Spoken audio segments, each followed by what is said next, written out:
Welcome to the Courage to Be podcast. I am your host, Tanya Vasallo. So I didn't think I had a phone addiction because I barely use social media anymore. My Instagram has basically been abandoned. Facebook, I kind of go on there just to look at messages occasionally. And so I thought I was on the clear. I was like wearing this badge of honor of not having to use the phone. But what I've come to realize here in Bali is that addiction doesn't always look like scrolling. Sometimes it's more like productivity, checking messages, doing research, responding, staying connected. And that might be the most invisible kind of addiction of all. We're all searching for this dopamine hit.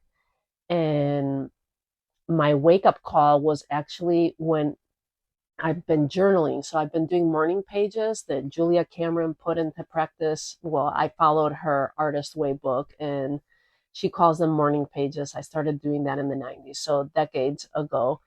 And it's been my ritual, just writing every morning uncensored, 3, 4 pages, and just letting my thoughts go through. And leading up to Bali, that ritual started shrinking, without even realizing. 3 pages became two, then they became one, then just a few paragraphs. And then one day I opened up my notebook, wrote down the date, and nothing else. And I didn't realize this until the next day. And I'm just like, oh my God, I am not writing.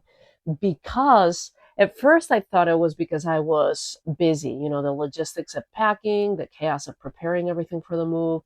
But when I looked closer at the whole thing, I realized that it wasn't just that, it was my phone.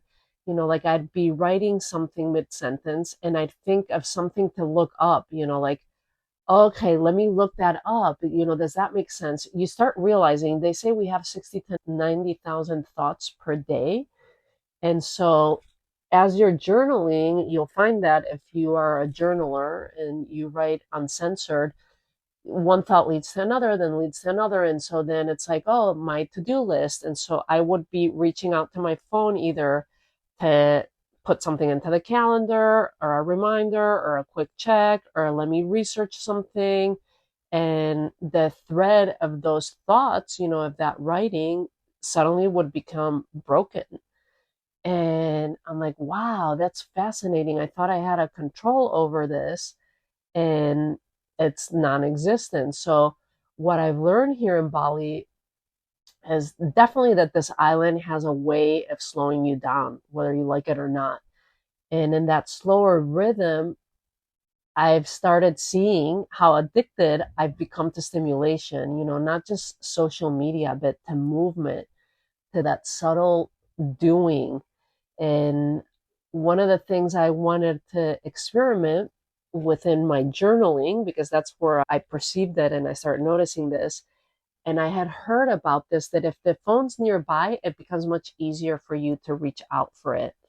And the further away it is, the harder it is to reach out for it. So what I decided was to just leave my phone charging while I was journaling. So I'd leave the phone charging in another room or far away from where I was sitting so that way I could journal without reaching out. And what I found myself, it's interesting to see how we rewire our brains, is that I want to research something or I want to plug something into the phone, like a date or, like a upcoming event or something. And right now what I'm doing is just putting these things in a post-it, like, oh, go research it later, or, make sure to put this into the calendar. So things are starting to shift. I don't have it all under control. Presence is starting to come back and definitely creativity is starting to flow, but I definitely don't have it all figured out. I'm still a work in progress, right, with all of this, but things are starting to shift a little bit. Another conscious thing that I've done to not be on the phone was I bought a deck of cards here and I started playing solitaire. I'm like, when was the last time I played solitaire? Might have been in my teens. I mean, we're talking decades and decades. And I'm talking about solitaire with cards, not like on a screen. And so my daughter saw me playing solitaire and she's like, what are you playing? And I explained it to her. I explained how it worked.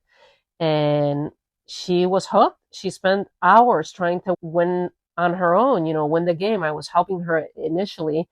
And finally, when she figured out the card game and that she won was at the end of the evening. So she had spent all day just getting that slow hit of dopamine that comes through patience and focus and presence versus that immediate hit that we all have. So if you're interested in reading more in depth about it, please feel free and leave me some comments in Substack. Or if you're resonating with this, whether it's phones, and I invite you to look at it, it's not just phones or screens. Like, don't, it's not just phones, it's screens in general, because we tend to think like, oh, well, my kid doesn't have a phone, because one of the things that I've also realized is that I'm asking my soon to be teenager to spend less time on the phone, and I've put a ton of limits on it. Like I have all the limits on Apple on the iPhone where she can only be on it for 2 hours per day maximum. Like there's all these different restrictions, but it's an addiction to screens. It's not just with phones. So we want to start thinking about as adults how often we tell our kids put down the phone while we're checking ours, and we're wanting them to self-regulate when we still haven't even fully learned how to regulate ourselves, or we might think that we don't even have an addiction, like I was thinking to myself.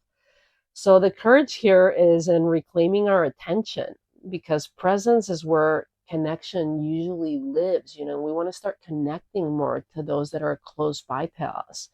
You'll see in the Substack article, I don't want to go much more in depth because this is getting long today, but just one of my pet peeves with the phone of when you go out for a coffee or a lunch and people have their phone and they're even answering texts in front of you. So it makes you feel like you're not that important to them. It's more important whatever's going on the phone. So pay attention and see if this is something that you're doing, and maybe what if instead of fighting technology, we start practicing the awareness of it, and we can start reclaiming our focus, one breath, one journal, one page, one offline moment at a time, one connection with a friend or a loved one.